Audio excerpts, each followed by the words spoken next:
નમસ્કાર. લાંબુ અને સુખી જીવન જીવવા માટે શું કરવું? શું તમે પણ લાંબુ અને સુખી જીવન જીવવા માંગો છો? તો આજનો વિડીયો એ તમારા માટે ખૂબ જ ફાયદાકારક થવાનો છે.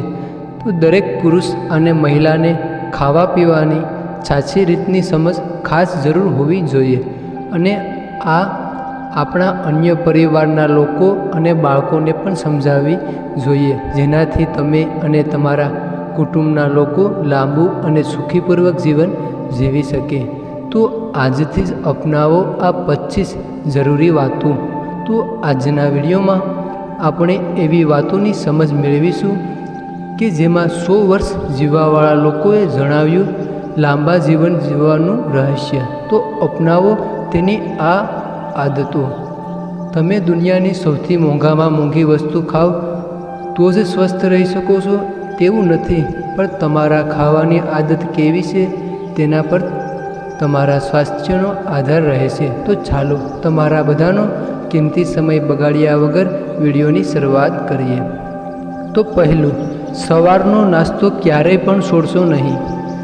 ઘણી વખત લોકો સમયસર કોલેજ, ઓફિસે પહોંચવા માટે જમ્યા વગર ઘરની બહાર નીકળી જાય છે. આવું ત્યારે જ થાય છે જ્યારે તમે ઊંઘ્યા પછી મોડેથી જાગો છો. જ્યારે તમે યોગ્ય સમયે જાગો છો ત્યારે તમે યોગ્ય છો અને સમયે બધું મેનેજ કરી શકો. એક અહેવાલ અનુસાર નાસ્તામાં ફાઇબર અને પ્રોટીનથી ભરપૂર ખોરાક ખાવાથી પેટ લાંબા સમય સુધી ભરેલું રહે છે અને એનર્જીથી ભરપૂર રહે છે. તંદુરસ્ત અને પૌષ્ટિક નાસ્તો તમને દિવસભર ફિટ અને સક્રિય રાખશે. સવારનો નાસ્તો એ દિવસનું સૌથી મહત્ત્વનું ભોજન છે.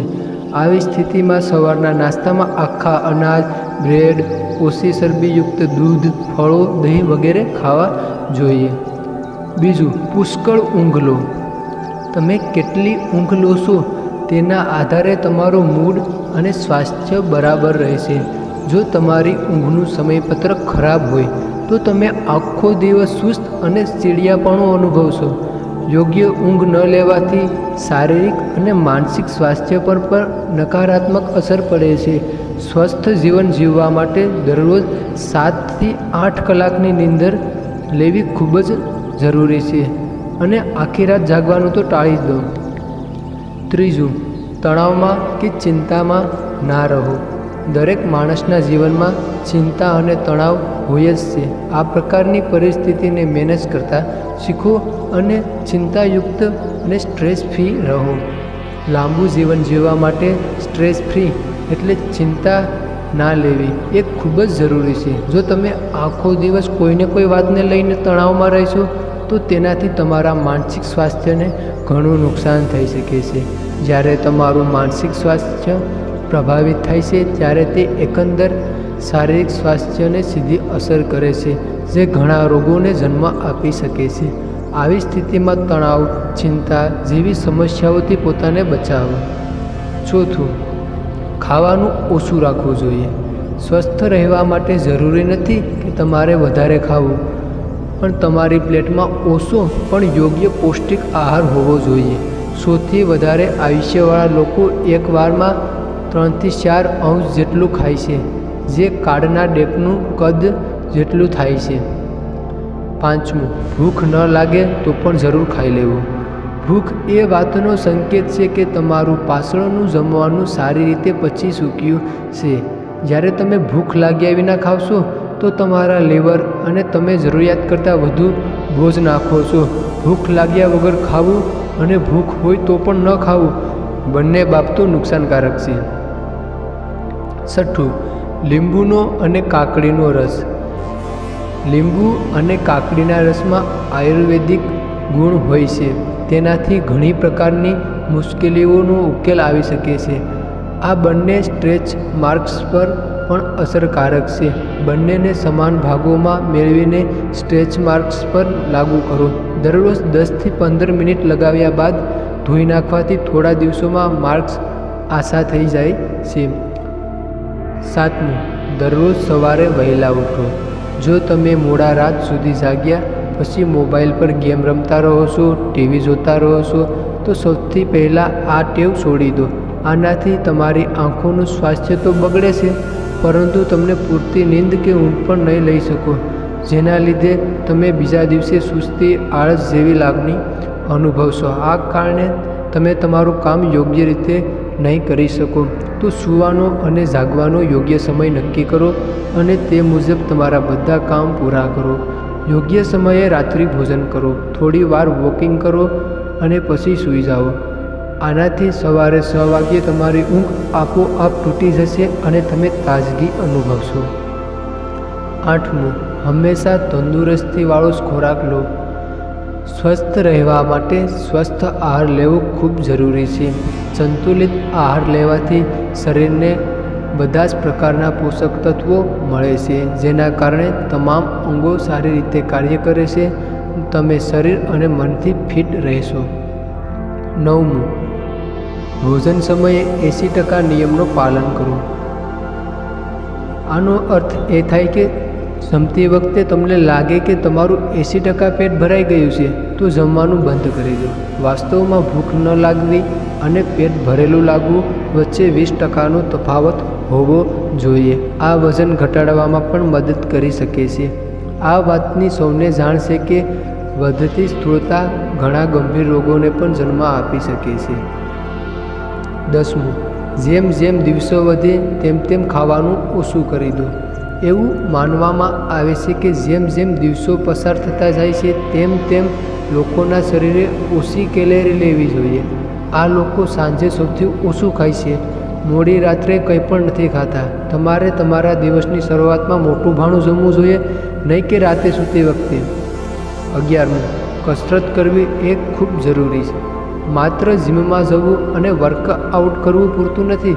પોતાને ફિટ રાખવા માટે દરરોજ કસરત કરવી પણ જરૂરી છે. ઘણી બીમારીઓથી દૂર રહેવા માટે શારીરિક રીતે સક્રિય રહેવું પણ ખૂબ જરૂરી છે. હાડકાં, હૃદય, સ્નાયુઓ વગેરેને સ્વસ્થ રાખવા માટે દરરોજ કસરત કરવી જરૂરી છે. જો તમે તમારી જીવનશૈલીમાં સુધારો કરવા માંગતા હો તો સવાર સાંજ ચાલવું એ ખૂબ જ ફાયદાકારક સાબિત થઈ શકે છે. 12. ક્ષમતા કરતાં વધુ એક્સરસાઇઝ ના કરવી. તમારી ક્ષમતા કરતાં વધુ કસરત ન કરો. જો તમે પૌષ્ટિક ડાયટ લીધા પછી કે લીધા વગર શરીરની ક્ષમતા કરતાં વધુ એક્સરસાઇઝ કરો છો તો તે પરેશાની વધી શકે છે. 13. તમારી જાતને હાઇડ્રેટેડ રાખો. શરીરના તમામ કોષો, પેશીઓ અને અવયવોને પાણીની જરૂર હોય છે. આવી સ્થિતિમાં દિવસભર પૂરતા પ્રમાણમાં પાણી પીવું એ ખૂબ જરૂરી છે. દરરોજ 8 ગ્લાસ પાણી પીવું. જો કે તમારે પૂરતું પાણી પીવું જોઈએ જેથી તમે દર 2 થી 4 કલાકે પેશાબ કરવા જાઓ અને તેનો રંગ પણ આછો હોય. 14. ભરપૂર ઊંઘ લો. સામાન્ય માણસે રાત્રે 7 થી 8 કલાકની ઊંઘ લેવી જરૂરી છે. આ કારણસર ઊંઘવાનો અને ઉઠવાનો સમય નક્કી કરી લો અને ટાઈમ ટેબલને અનુસરો. 15. દારૂનું અને કેફીનનું સેવન ન કરવું જોઈએ. લાંબુ જીવન જીવવા માટે તમારે કેફીન અને દારૂથી દૂર જ રહેવું જોઈએ. ચા અને કોફીમાં નિકોટિન તથા કેફીન જેવા પદાર્થ રહેલા હોય છે. દારૂના વધુ પડતા સેવનથી કિડની પર અસર થઈ શકે છે અને તમે બીમારી પણ પડી શકો છો. મલ્ટીટાસ્કિંગ ન કરો. મલ્ટીટાસ્કિંગના લીધે શરીરમાં એક્સ્ટ્રા તણાવ હાર્મોન વધે છે, જે તમારી ઓટો ઇમ્યુન સિસ્ટમ બગાડે છે અને લાઇફસ્ટાઇલ સંબંધિત રોગો થાય છે. એક સમયે એક જ કામ કરવાથી તમારી કામ કરવાની ક્ષમતામાં સુધારો થાય છે અને તણાવ પણ ઘટે છે. 17. અડધી રાતે સૂવું. સૂવાનો સૌથી બેસ્ટ સમય રાત્રે 10 વાગ્યાનો છે. રાત્રે 10 થી 2નો સમય પિત્ત પ્રધાન હોય છે. ત્યારે તમારું મેટાબોલિઝમ ચરમસીમા પર હોય છે. જો તમે 7 થી 7:30 વાગ્યે ખાવાનું બંધ કરી દો છો તો વસ્તુઓ ઝડપથી પચી જાય છે. આખો દિવસ તમે ખાધેલી વસ્તુઓ પણ ઝડપથી પચે છે. અડધી રાત બાદ સૂવાથી તમારી ઊંઘની ક્વોલિટી તો ખરાબ થાય છે, પણ તમારું હેલ્થ અને સ્વાસ્થ્ય પણ બગડે છે. 18. મોડી રાતે ખાવું. સૂર્યાસ્ત પહેલાં અથવા સૂર્યાસ્તના 1 કલાકની અંદર અથવા તો રાતે 8 વાગ્યા સુધી ખાવું સૌથી સારી રીત છે. રાત્રે 9 વાગ્યા બાદ ડિનર કરવું તમારા મેટાબોલિઝમ, લીવર ડિટોક્સ અને ઊંઘને પ્રભાવિત કરે છે. તે સમયની સાથે ડાયાબિટીસ, કોલેસ્ટ્રોલ, મેદસ્વીતા અને હૃદયની બીમારીઓને પણ જન્મ આપે છે. 19. એલોવેરા. એલોવેરા એ તમામ સમસ્યાઓમાં અસરકારક છે જે ત્વચાને લગતી હોય છે. તેમાં એન્ટીઓક્સિડન્ટ ગુણ જોવા મળે છે. જો તમે સ્ટ્રેચ માર્ક્સ પર એલોવેરા રોજ લગાવો છો તો તેની અસર જલ્દી જોવા મળશે. નિશાન થોડા દિવસોમાં અદૃશ્ય થઈ શકે છે. 21. બદામ તેલ અને નાળિયેર. સ્ટ્રેચ માર્ક્સના નિશાન ખૂબ જ ખરાબ લાગે છે. ત્યારે આવી સ્થિતિમાં તમે તેને દૂર કરવા માટે નાળિયેર અને બદામના તેલનો પણ ઉપયોગ કરી શકો છો. બંનેને સમાન માત્રામાં ભેળવીને સ્ટ્રેચ માર્ક્સ પર લગાવવાથી થોડા દિવસોમાં જ નિશાન ગાયબ થઈ જાય છે. 22. લો કેલરી ડાયટ. ભોજનમાંથી કેલરી કટ કરવી જરૂરી છે.